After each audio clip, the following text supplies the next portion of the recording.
El Señor esté con vosotros. Y con tu espíritu. Lectura del Santo Evangelio según San Lucas. Gloria a ti, Señor.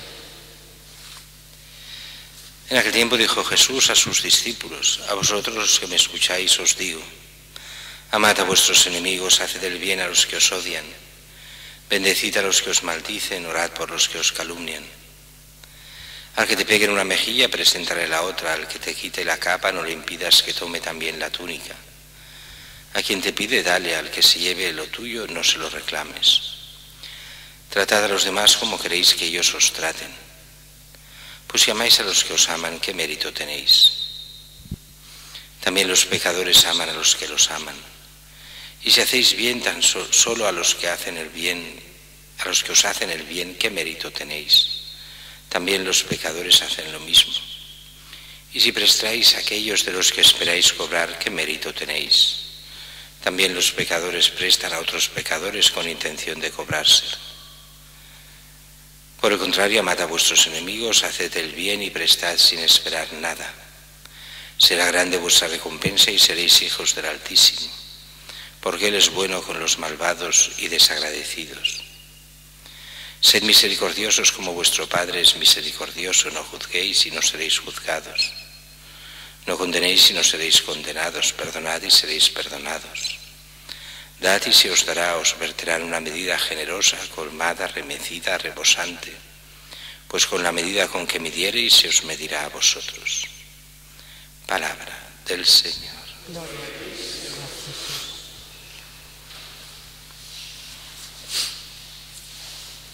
Este texto, junto al del Sermón de la Montaña, que es también, es la parte que el Sermón de la Montaña y este sermón en Lucas, en la montaña en Mateo, este en el llano en Lucas, pero tienen el mismo contenido en muchas partes. Y una es esta: el amar a los enemigos, hacer el bien al que los odian, bendecid a los que os maldicen, orad por los que os calumnian. Todo esto, hasta aquí bien, pero tiene una mentalidad que cuando lo debieron oír los primeros cristianos, debieron quedar más que parados, porque era todo lo contrario a lo que les estaban diciendo desde el judaísmo. En el fondo, desde el judaísmo lo que se decía es: amad a vuestros amigos, a los familiares, a los parientes, a los vuestros, haced piña, y a los demás, los que no son vuestros, los que os odian, pues se le cambia con odio, ojo por ojo, diente por diente. Y el ojo por ojo, diente por diente no era una cosa mala, bien entendida, porque era un sentido de justicia. Solo se puede hacer aquel mal que te han hecho. Te han robado una vaca, pues te han de devolver una vaca. Te han matado un caballo, pues te han de pagar con un caballo. Punto. Eso es ojo por ojo, diente por diente, aunque suene muy mal hoy esta ley de talión. Pero Jesús se basa en otro, no en eso, no en el sentido estricto de la justicia, sino en el sentido del amor mismo de Dios, que ama a buenos y malos y quiere la conversión de los malos y también la de los buenos para que sean mejores. Por eso esta primera parte, amad a vuestros enemigos, y aquí no se ha de entender en el sentido sensiblero en el cual se entiende hoy el amor, sino el amor es el fruto de la voluntad, o sea, querer el bien del enemigo. Y no el bien que el enemigo quiere, sino el bien que Dios quiere para el enemigo. Y eso a veces cuesta entenderlo. Por eso hacer el bien a los que os odian no es hacer lo que ellos quieran, sino el bien que Dios quiere para ellos. Bendecid a los que os maldicen, o sea, buscad siempre el bien de los que os maldicen o calumnian. Fácil de decir, no tan fácil de hacer, todo eso es de lo que más cuesta, estas cosas. Y después vienen unas frases que realmente hay que entender bien, porque si no se malinterpretan. Al que te pegue en una mejilla, preséntale la otra. Al que te quite la capa, no le impidas que tome también la túnica. A quien te pide, dale; al que se lleve lo tuyo, no se lo reclames. A ver, aquí hay que entender la mentalidad de cómo los judíos y cómo los orientales explican las cosas. Y después veremos por qué digo esto, pero en principio podría parecer que lo nuestro es no hacer nada. Y esto está hecho expresamente para que los mismos judíos que van oyendo se den cuenta, o sea, reciban como un golpe fuerte anímico, como diciendo, pero es que esto no puede ser, esto es imposible, esto va contra la justicia. Y en el fondo está hecho para que no miremos como primer valor la justicia, sino el primer valor es el prójimo, aunque sea un desgraciado. Y eso nos cuesta incluso a nosotros cristianos llegarlo a entender.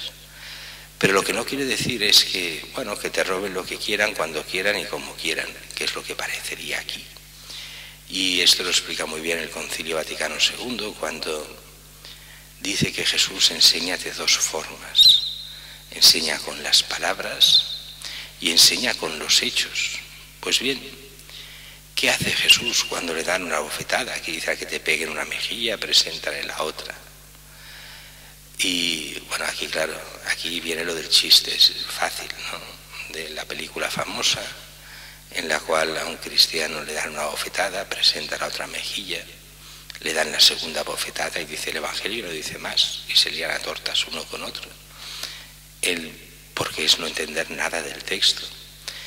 El texto en el fondo viene a decir, o sea, nos lo enseña Jesús, viene a decir, es en el fondo entender que lo que tienes delante, no, o sea, el enemigo, el que se porta mal contigo, es una persona amada por Dios, no es un animal, no puedes hacer lo que te dé la gana con el que está delante, sino es uno llamado a ser hijo de Dios como tú, aunque en ese momento sea un desgraciado total. Y decimos, ¿qué hace Jesús cuando le dan una bofetada? No le dice, oye, qué bonito, dame otra, sino lo que dice es, ¿en qué he obrado mal? Y si no, ¿por qué me pegas?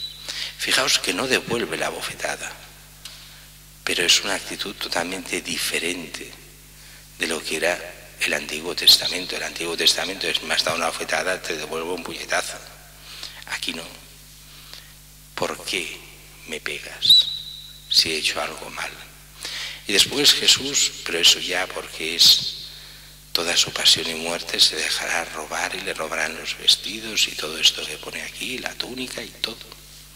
Pero es un caso especial y de cara, aquí es este caso el nuestro, el de este texto, para que entendamos que no tratamos simplemente con animales, que los derechos no son solo los nuestros, sino que hemos de buscar el bien nuestro, pero también el bien del otro. Y si no, no se entiende nada del Evangelio. Por eso tratad a los demás como queréis que ellos os traten. Y si amáis solo a los que os aman, ¿qué mérito tenéis? Y aquí Jesús hace toda una relación de cosas sobre los cristianos. Si los cristianos hacemos solo como los paganos, amar a los que nos aman, ayudar a los familiares y amigos, prestar solo si estamos seguros de que no vamos a recibir el dinero, si lo hacemos todo solo por nosotros, pero aquí no entra Dios mismo, ¿qué mérito tenemos? ¿En qué somos diferentes? Por eso amad a vuestros enemigos, por eso rezad por los que os odian. No podemos tratar a los demás como si fuéramos solo paganos. Pero esto es muy fácil de decir, muy complicado de hacer y nos exige una conversión constante. Hacer el bien y prestar sin esperar nada. Aquí en la tierra es muy difícil si no hay la gracia de Dios. Y nos lo dice el Señor, si así lo hacéis será grande vuestra recompensa y seréis hijos del Altísimo, que es bueno con los malvados y desagradecidos. Así sed también vosotros misericordiosos, como vuestro Padre es misericordioso. Estos textos, que son el fundamento de la moral cristiana, son textos que tendríamos que meditar muchas veces, porque nos harían cambiar radicalmente desde dentro, sin llegar a ser como se daba la mentalidad antigua de algunos, que por estos textos a los cristianos, de la palabra cristiano, vino la palabra cretino, porque éramos unos cretinos, porque aceptábamos esto del Evangelio. Pues sí, no nos importa que nos llamen cretinos a los cristianos, porque en el fondo es entender que la gracia de Dios está por encima de los intereses humanos.